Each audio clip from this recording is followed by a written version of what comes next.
म होम कर्ण सुनवार तपाईँ मनिषा सुनवारलाई मेरी विवाहित पत्नी हुनका लागि लिन्छु।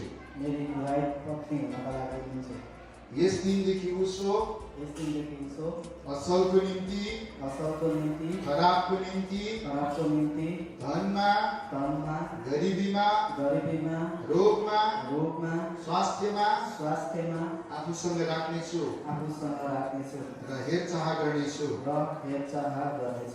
मृत्युले नछुटाएसम्म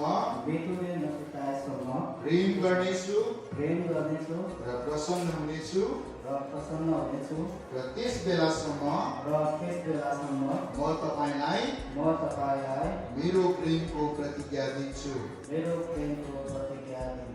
र परमेश्वरको पवित्र विधि अनुसार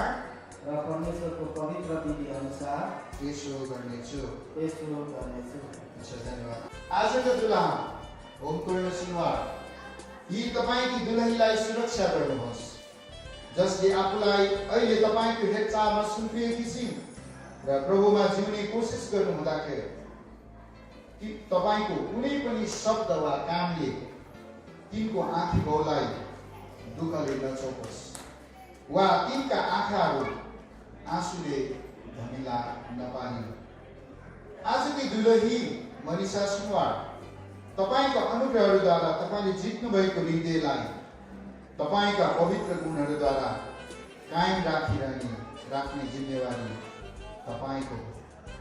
अनि तपाईहरु दुवैलाई म आज्ञा दिन चाहन्छु, तपाईहरुका स्वरहरूले प्रेमका कोमल ध्वनिहरूलाई नगुमाउन् र तपाईहरुका आँखाले कोमल ज्योतिलाई बिर्सुन् जसद्वारा यिनीहरू चम्केका छन् अनि सबैभन्दा महान चाहिँ सबै समयहरूमा सबै थोकहरूमाथि परमेश्वरको उपस्थितिको सिंहासन रहेर होस्।